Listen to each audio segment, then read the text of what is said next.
19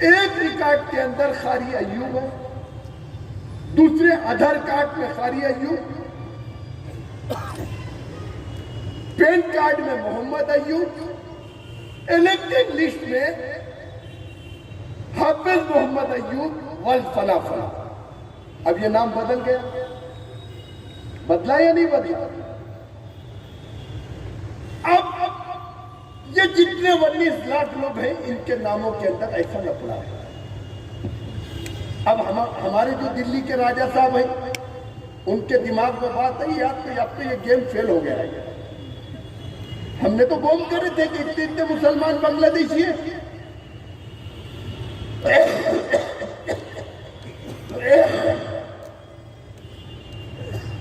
اب یہ تو کھودے چوہا نکلا، کھودے پہاڑ نکلا چوہا۔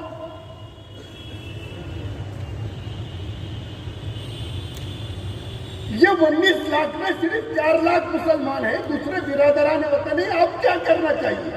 اس پہ تو ہم نے 70 سال روٹی سیکے اور 1600 کروڑ روپیہ اس پہ ہم نے خرچ کیے۔ اب کرنا کیا چاہیے؟ اب تو ان کے لیے کوئی راستہ نہیں۔ سپریم کورٹ نے کیا کیا؟ اس کے اندر 5 اپیلیں قائم کی۔ پہلی اپیل کرمنل، دوسری اپیل سیشن کورٹ، تیسری اپیل ہائی کورٹ، چوتھی اپیل سپریم کورٹ۔ یعنی ابھی ان کو 60 سال کا اور چارج دے دیا۔ ہمارے ایک وکیل تھے ریکھا پلے، وہ بولتے تھے، ان کو حضرت فدائے ملت رحمت اللہ علیہ نے پوچھا تھا کہ حضرت یہ مقدمے کا فیصلہ کب آئے گا؟ تو انہوں نے بتائے تھے مولانا مدنی صاحب، بڑے حضرت سے، مولانا اسد مدنی رحمت اللہ علیہ سے، حضرت اس کو 3 چیز کی ضرورت ہے۔ بولے کیا؟ کہا قارون کا خزانہ، ایوب علیہ السلام کا صبر اور نوح علیہ السلام کی عمر۔ یہ 3 چیزوں کی ضرورت۔ اب جب یہ چیز ہو گئی، سپریم کورٹ نے یہ پالیسی کیا، تو اب وہ 16 لاکھ لوگوں کو کیسے ایڈجسٹ کرنا، اس کے لیے یہ شہریت بل پارلیمنٹ کے اندر پاس ہوا۔ یہ سپریم کورٹ سے ریجیکٹ ہو جائے گا۔ صرف یہ 5 دن کے دھرنوں میں، یہ صرف مسلمانوں کی لڑائی نہیں ہے، معاف کرنا، مسلمانوں میں کیا تحریک ہے؟ تحریک ہے مسلمانوں میں، معاف کرنا میری سخت بات ہے۔ اگر یہ پورا سروے جو آسام کا میں نے آپ کو بتایا، وہ اگر ممرہ کے اندر ہو جائے تو 60% ایسے لوگ نکلیں گے کہ جن کے پاس ڈاکومنٹس ہی نہیں۔ ہم ہوش میں کب آتے؟ ہم ہوش میں آتے جب پاسپورٹ بنتا، جب وہ بھی ایجنٹ بولتا تمہارے یہ نام میں غلطی ہے، پھر ایجنٹ رائے دیتا لوکل پیپر میں اشتہار دو۔ تو جب ہم ہوش میں آتے ہیں،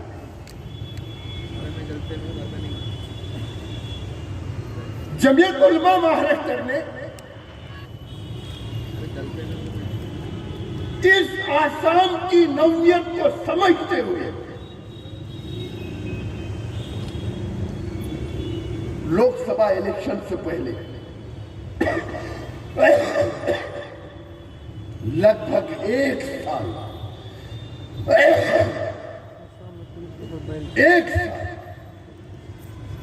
پورے صوبے کے مہاراشٹر میں 365 تعلقے، جن میں سے 345 تعلقوں کا دورہ بذات خود میں نے کیا ہوں۔ میں نے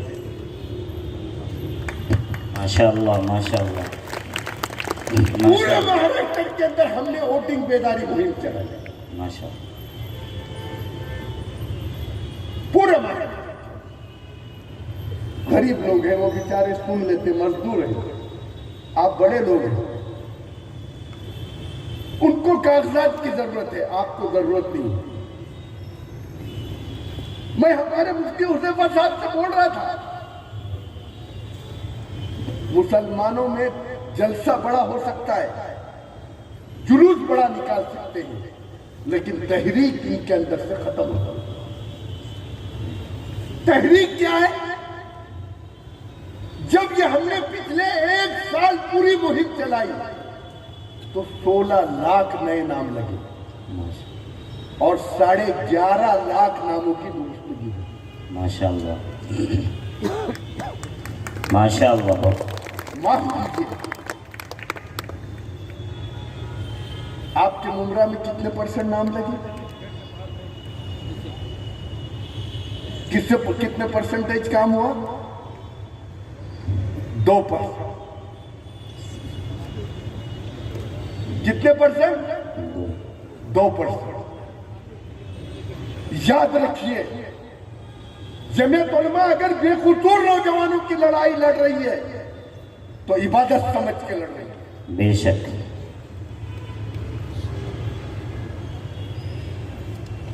جمعیت علماء اگر پانی کے ٹینکر چلا رہی ہے تو عبادت سمجھ کے چلا رہی ہے۔ جمعیت علماء سیرت النبی اور اصلاح معاشرہ کی مہم چلا رہی ہے تو عبادت سمجھ کے چلا رہی ہے۔ جمعیت علماء اگر ووٹنگ بیداری مہم چلا رہی ہے تو عبادت سمجھ کے چلا رہی ہے۔ بے شک۔ اور جمعیت علماء آج NRC بیداری مہم چلا رہی ہے تو عبادت سمجھ کے چلا رہی ہے۔ ماشاء اللہ۔ میں آپ کے پاس آج تقریر کرنے کے لیے نہیں آیا، معاف کیجئے، تقریر بہت ہوگی۔ ابھی مولانا یامین صاحب 1 گھنٹہ اور تقریر کریں گے آپ کے پاس، مجھے تقریر کرنا نہیں ہے، مجھے بات کرنا ہے۔ جماعت اور تحریکوں کا کام جلسے کرنا نہیں ہے، معاف کیجئے۔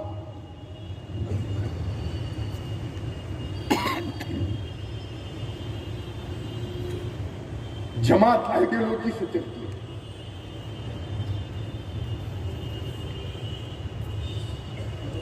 کیا جرم تھا مولانا حسین احمد مدنی کا کہ جن کے داڑیاں نوچی جا رہی تھی، جن کے داڑیوں میں شراب پھینکی جا رہی ہے؟ کیا جرم تھا مولانا ابوالکلام آزاد رحمت اللہ علیہ کا؟ احمد نگر کی جیل میں ہے اور اہلیہ کا کلکتہ میں انتقال ہوا اور اہلیہ کے جنازے پہ لاٹھیاں برسائی جا رہی ہیں۔ کون برسا رہے تھے؟ RSS والے۔ کون برسا رہے تھے؟ مسلمان برسا رہے تھے۔ اللہ اکبر۔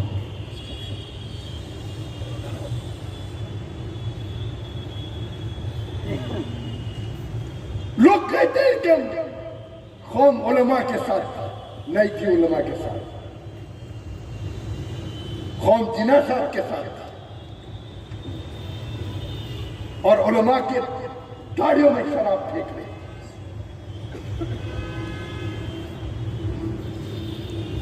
مولانا عطا اللہ شاہ بخاری رحمت اللہ علیہ فرماتے ہیں کہ قائد اور لیڈر میں فرق ہوتا ہے۔ لیڈر ہوا کے رخ پہ چلتا ہے۔ ہوا کا رخ کیا تھا؟ کٹ کے لیں گے، مر کے لیں گے، پاکستان لے کے رہیں گے۔ اور جن کے پیچھے قوم تھی ان سے سوال کیا گیا کہ قائد تم جا رہے، ہمارا کیا ہوگا؟ انہوں نے کہا کہ ہم نے ہندوستان کے مسلمانوں کو فاتحہ پڑھا، ہمارے حضرات نے ہوا کے رخ کو موڑا، ہوا کے رخ کو موڑا۔ ماشاءاللہ۔ جو بستر باندھے ہوئے تھے ان بستروں کو کھولنے لگایا اور کہا اسی گلی کی ہے خاک سے، یہی خاک اپنی ملائیں گے، نہ بلائے آپ کے آئے ہیں نہ نکالے آپ کے۔ بے شک بے شک، نکل گئے نہ آج جائیں انشاءاللہ۔ ہوا کا رخ کو ایسے موڑا۔ آج میں آپ سے ایک اپیل کرنے کے لیے آیا ہوں۔ مجھے دکھ ہوا، میں آج کی اجلاس میں نہیں آ رہا۔ چھوٹی چھوٹی تحصیلوں میں 25-25 ہزار کا دھرنا ہوا ہے۔ مفتی حذیفہ مجھے کہنے لگے کہ آ جاؤ گے۔ ممرہ میں دھرنا نہیں ہوا، عبادت نہیں کی، آپ نے دھرنے کیے، امیت شاہ کے بہرے کان کھل گئے، آج زبان بدل گئی۔ آج جب تک کہ یہ NRC